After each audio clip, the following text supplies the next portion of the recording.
Welcome to Compose Yourself, the podcast where academic writing meets self-discovery for the students at the Chicago School. I'm Jason. And I'm Cindy. Whether you're crafting your first essay or refining your voice as a writer, we're here to guide you through the art of composition.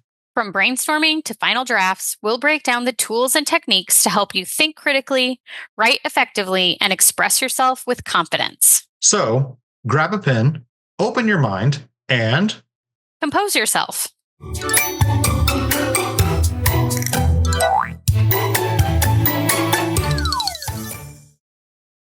Alrighty, welcome to Module 4. In today's episode, we will model what rhetorical analysis looks like by examining some old advertisements. We will demonstrate how to identify the rhetorical elements found in a text, and then show how to develop an argument about rhetorical effectiveness. Now, before we begin, I really want to point out that we chose these advertisements because of how obvious the different elements of rhetoric are, so how easy it is to identify them, and because we now know the dangers of cigarette smoking. Because yes, these are advertisements for cigarettes. So keep in mind that the audience, so back in the 1940s and 50s when these ads were running, they would not have had the knowledge or the context that we do today about these dangers. So that allows us to get some kind of, some kind of distance where we can look at it, we can see things from a different perspective. But as always, we want to keep the context and the audience and the time period in mind, that rhetorical situation. So let's begin. Before we look at the ad, I want to point out that some students have struggled with the idea of how do I make an argument about rhetoric, right? They tend to think that, oh, well, I disagree or agree with what the composer or the writer or author is saying. And that's not really what we're trying to attempt here. Cindy, in your words, what would you say the best way to think about arguments and rhetorical analysis is? I think I like to think about it as like taking a position on what did the author, the artist use the most effectively. So we have to think about evaluation here instead of just like thinking about making an argument like, yes, this is good or no, it's not. You're evaluating what worked well. What do you think they leaned on most heavily? So it's like taking a position on, say, you might think they relied most heavily on emotional appeals or whatever you look at and think, okay, this is what's hitting me as the reader the most in this situation. I think that's your position, but someone else might, being them, they're the reader, they're different than you, they have a different perspective than you do. They might argue, take the position that something else was a little bit stronger. Does that make sense? Yeah, I like how you centered the audience in that.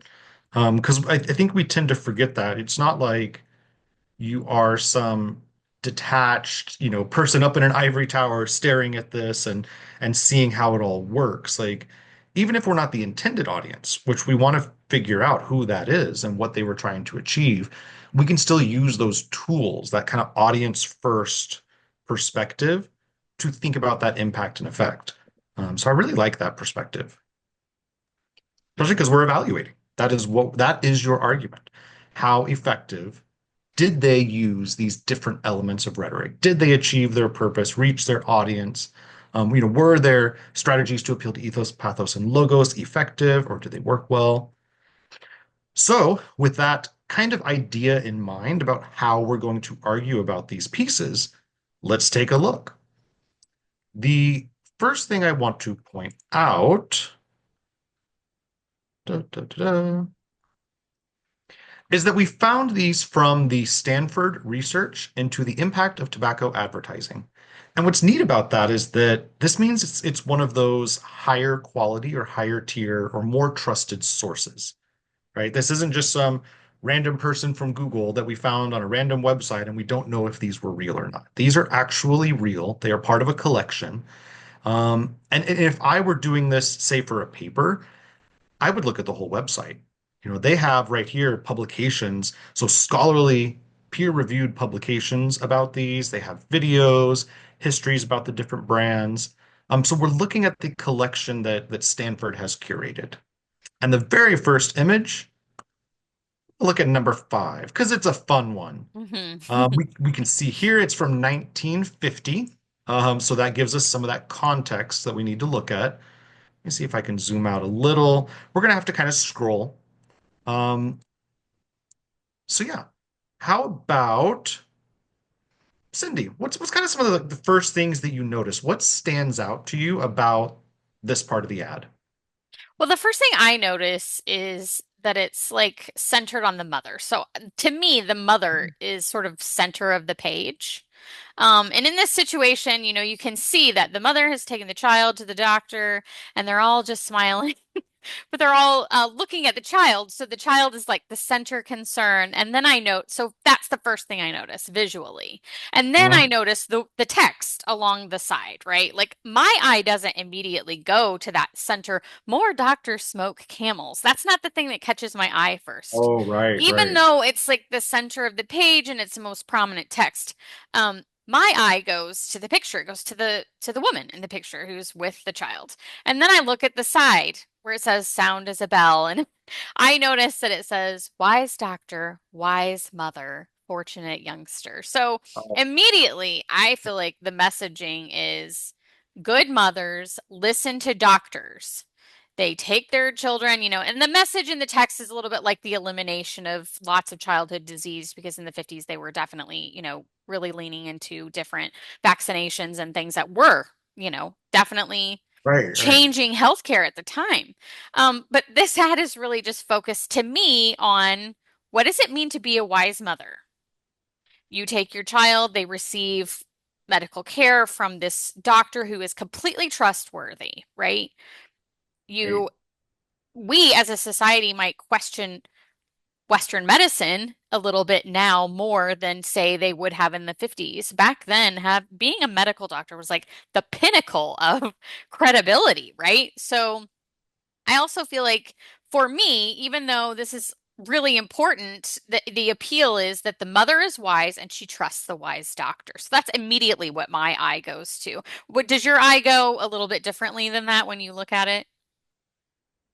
So it's funny. I think it does. I think obviously we can both tell right out of the gate that the purpose of an advertisement is to make you buy the product or persuade you to buy the product. So all advertising is persuasive in nature.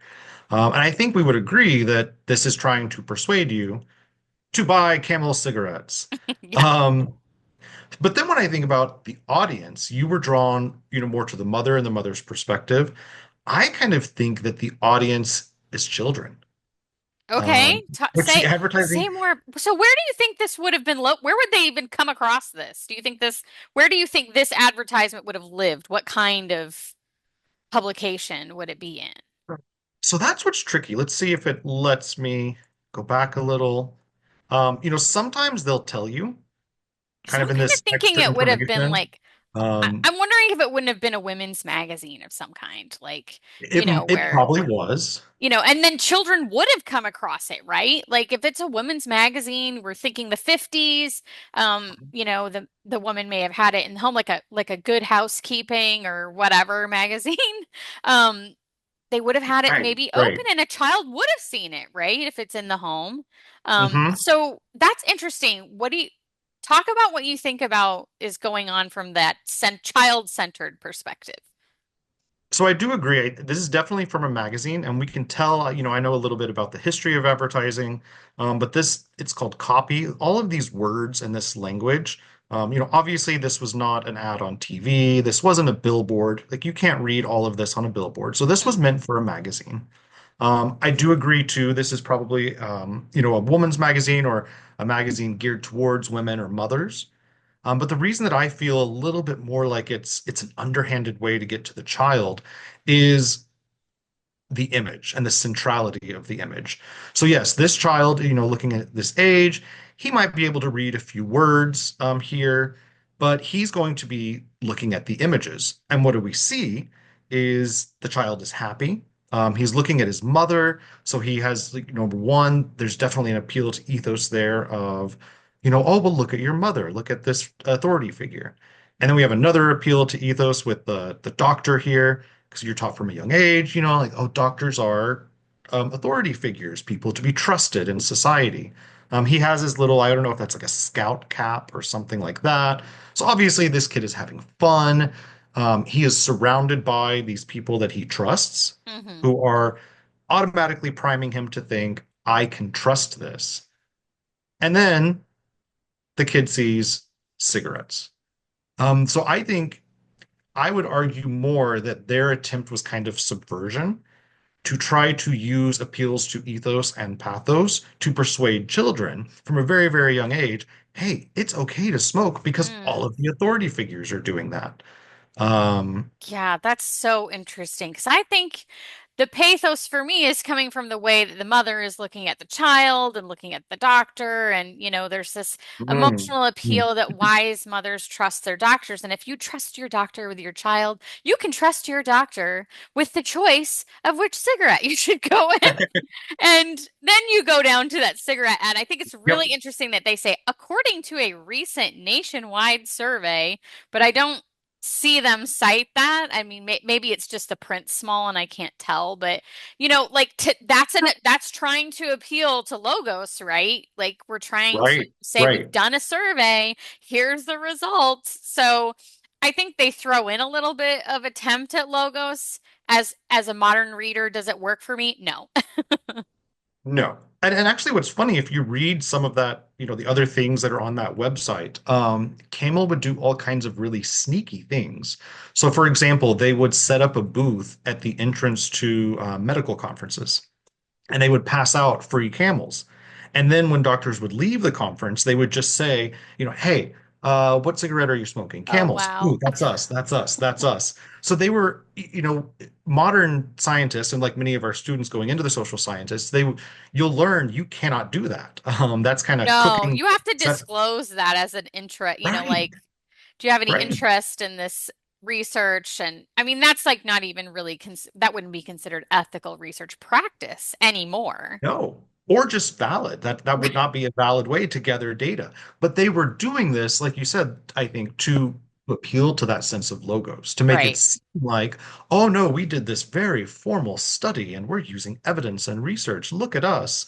Um, and yeah, then it centers all around. And I'll point out, for those who haven't seen kind of the other images, we'll look at one more, that this more doctors smoke camels than any other cigarette. That was kind of the unifying theme. Like that was like Hmm. the catchphrase that appears in all of these. Well, that and Um, the T zone, which and the is teaser, which is weird. I don't as a know if I should modern reader is so funny because the T zone is like, zoom look, in. it's your taste and your throat. So like your mouth and your throat and like thinking now about the health problems that we know Right, come from right. cigarette smoking. It's like, well, the T zone is not this is not a good marketing tool anymore. These are the areas where you're putting yourself most at risk Hmm. for smoking related disease. So I think as a modern reader, it's kind of strange. But again, when you're looking at this Right. and you're analyzing for these rhetorical elements, you have to think about audience, and it's not for us. It's for 1950s audience. Mm-hmm. So I think that's always a key is you and I might look at something now and think it comes across as very funny or sort of not believable, but we have to think Right, about we're not right. the target. You know, our time period is not the target. Um, it probably wouldn't have been marketed to us. So it's just something to think about when you start to look at the elements and you think, what is going on here? Right, like that distancing, that critical distancing where you are observing and looking at it. So then, okay, to finish out this ad or image, do you think it was effective? Or to what degree? Or were some elements effective and others weren't? Or, For that audience, I think it probably would have been because I think women would have trusted doctors. I think the way that you're going to bring why, if you're wise, you're listening to this person into it, like mothers want to be mm, considered wise and they, trust people. If you're going to trust someone with your child, you're going to trust them with just about anything. So if this was marketed specifically in, say, a women's genre magazine or something, then yes, I do think it probably would have been effective. Is it effective on me as a modern reader? No. right. Right. So you'd argue it's effective for the audience, but also, which would you say was the most effective appeal? I would say it's pathos, just the pathos of that emotional thing where as a mother, I want to be considered wise, and I want the people that I entrust my children's care to be considered wise. And, I think that if my doctor's goal is to eliminate, like at this time, to eliminate childhood illness and to, really increase medical advancement, and they're telling me that the best thing to smoke is camels, then I'm probably going to trust them because that emotionally, I want to be considered wise. So I think it's pathos. Right. Okay. See, I think I would agree with you, but my audience was different. I do think it was effective towards children. Um, but I think the strongest strategies appealed more to ethos. From that perspective of the audience of Mm, seeing the authority figure of the doctor, seeing the authority figure of your parents, and simply from you could remove all of the text and have just this image and then just this right here.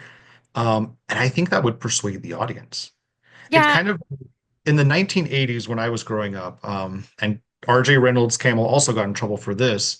I don't remember his name, but it was a camel that wore a leather jacket. Oh, I remember this. Um, Yes. and it was also meant for children. Like, hey, Right. Look look how how cool cool he this is. is. Never Oh, and mind, they he's got a in camel. huge trouble. Right. It's a camel wearing leather. That's also weird. But it's so I'm seeing that. I'm seeing a long history by this company. Of course, different advertisers, different people who wrote it, but I'm seeing this long history of Mm, appealing to children through ethos, especially this hmm. this appeal to authority or appeal to coolness. Right. Um, yeah, I think it would be effective. Today, no,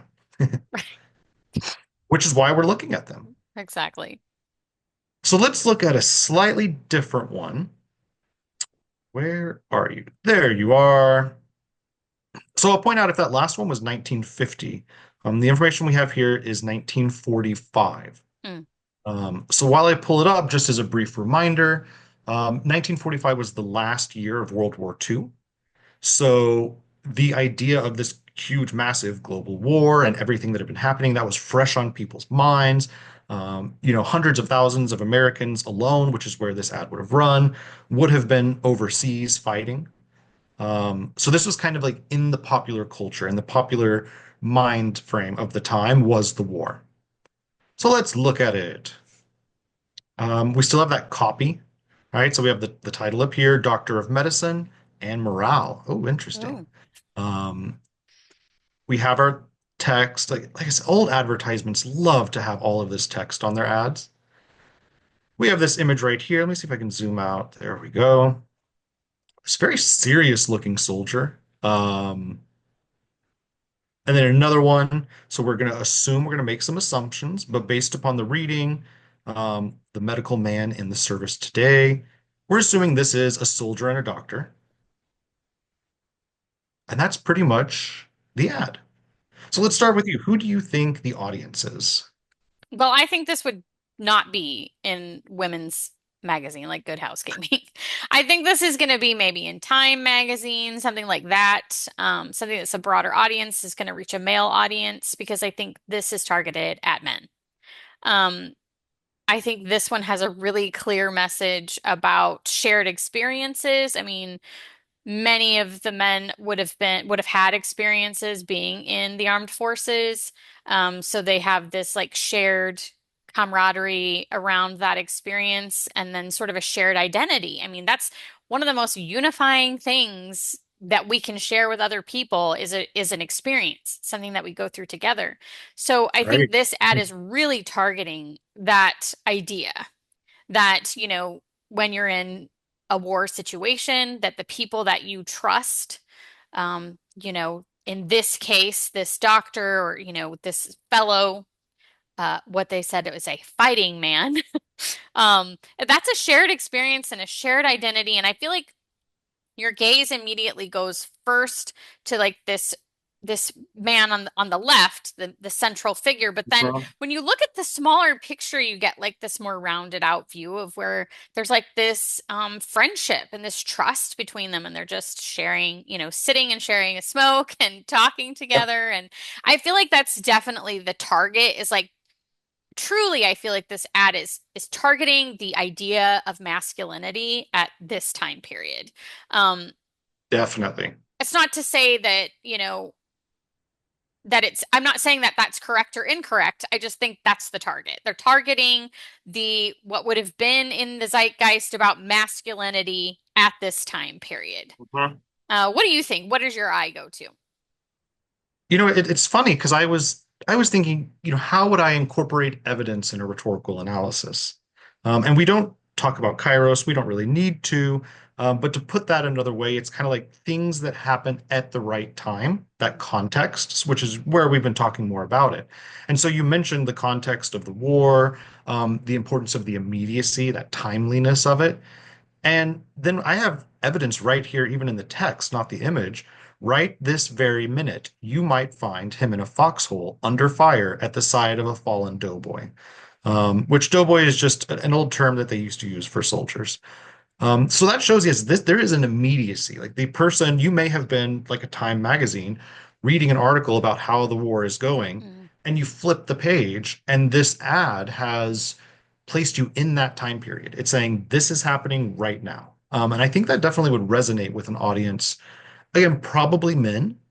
Um, I could see maybe a more broad audience. I could see, with so many men off at war, women were starting to enter factory work, and to kind of cover this loss of manpower. So I could see maybe they were reading and thinking about their husbands or brothers or, parents. But definitely an older crowd, definitely someone who is aware of the war and what's going on and has that connection to it. hmm Definitely see that. Um,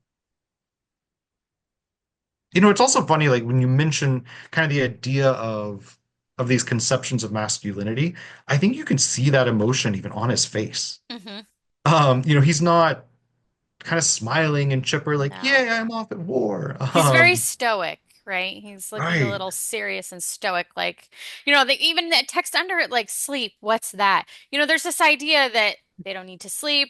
They don't, they're very stoic. They can handle everything. And, I feel like that comes through in this ad. It's like this idea of traditional, what we would have called masculinity, where it's like not having a lot of needs, you know? Can right, keep right. going. Except they need camels. Like Right. that's they can fight in a war, they can put up with all of this Right. stuff, but they need, and they indicate that the doctor of medicine and morale, he knows the comfort and cheer and the few moments of relaxation with Right. camels will help our troops. So this is also kind of weird in a sense that it's I like mean, advertising saying that we're the reason we won the war. Or they didn't know we were going to win then, but it's kind of a bold claim that they're making. right. I mean, Um, if you looked at all of these ads, you would just come away thinking, wow, what can cigarettes not do for you? Right? Like they can heal you, they make your Right. family perfect, they win Right. wars. My goodness. So in that sense, then let's get to those appeals. Which what are some effective strategies you've seen? And which appeals do you think were appealed to more? It's kind of a weird way to put it, but I know yeah, what you which mean. ones do you think had the precedence or I don't see a lot of logos in this one personally. I mean, that's not what jumps out at me. I do think there's a lot of reliance on ethos, just the idea of Mm, the reliability of the soldier and that sort of image that they would have had at the time. And even now, today, there's a great deal of ethos around the idea of being the armed right. forces. Certainly, there's a lot of credibility around that. Um, but I still think there's a great reliance on pathos, that emotional appeal, because at this time in the war, I mean, World War II was a terrible experience for armed forces all over the world. And it was really the predominant thing in the world. I mean, it was impacting Right. everybody. And Right. there would have been this feeling of how do you get through something like this? And it's these relationships, it's this trust that you build with each other, it's this reliance, and it's thinking, as maybe a woman, I might not have been directly involved in the war at that time, say. So I might have looked at this thinking, this is why we all band together and do all of this work so that we can help because our these men are over there and they're relying on one another to get through this thing. And I Hmm. feel like there's just a lot of smoking as a way of joining in that sort of camaraderie and that supporting our troops and that sort of thing to me is what jumps out the most. What about you? What do you think? It's interesting, but I think this is a good point for people to see and consider is that sometimes you can use one strategy to appeal to more than one appeal. So I think of that same exact, you know, discussing the idea of camaraderie. I mean, they even use shorthand, like they call him Doc, which is kind of a diminutive shorthand phrase. So showing that comfort, that familiarity, that camaraderie, a trusted friend. I see this, I'm going back to ethos. I see it in the sense that just like with the last one, authority figures of doctor, authority figure of parent, I see here authority figure of doctor, but also camaraderie is a sense of kind of credibility. That Yes. if I went through these experiences, or a loved one were going through these experiences, the camaraderie they felt in the armed services, would have appealed to a sense of authority. So Yes. I think the same exact strategy appeals to both. I Not love look, this though uh, because we're arguing basically the same, we're pointing out the same elements and we're right. arguing for different modes of appeal.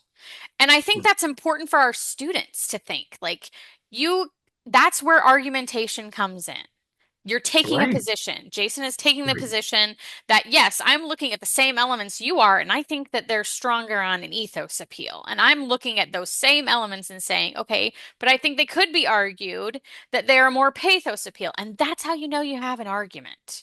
Is Yep. Yep. someone reasonable could take a different position than you and support it with evidence from that text. So Mhm. I can support my position with evidence from the text. You can support yours with evidence from the text. That's how you know you have an actual argument. Which kind of shows, we'll take a step back and think back to a few episodes ago. This is why it's so important to annotate your texts Mm, before you even start brainstorming. Because from this, like if we could annotate this and I could sit down, do a little bit of free writing, and probably come up with a rough draft of my thesis statement. yes, Already, just from playing around with this, I could say, yes, these are important points to talk about. Um, so yeah, that's just what's so fascinating. And I think that's why we chose these ads was number one, because they're absurd and they're silly. And so to a it's easy modern to kind of, audience anyway, right? right. We can take that step back, kind of that critical distance, because I know we're not going to be persuaded by this. Um, but I also just like to show ads because I think they're the most blatant form of persuasion, Mm, because there agreed. really is no other purpose for an advertisement other than persuasion, right? And some text Correct. can be tricky. Some things our students read might, I think you could even argue that they have a different purpose depending upon whatever evidence you find, Correct. what they're trying to achieve or get the audience to feel, think, or do. Um, but yeah, with these silly ads, I think there's a very clear purpose, an audience that we could debate, different strategies that we can identify. Um, and that's really what makes up a rhetorical analysis. Yes, I agree. I'm going to stop our little sharing there. Um, and really, that's it. I know that this is a very difficult week. I know rhetorical analysis can be challenging. Mm, So I hope that watching this episode has helped everybody kind of get a feeling for how you can engage in rhetorical analysis. We gave you some examples, some strategies, and really just a general direction for where you can go with your own rhetorical analysis. Next week, we will dive deeper into academic writing and we will talk about autoethnography.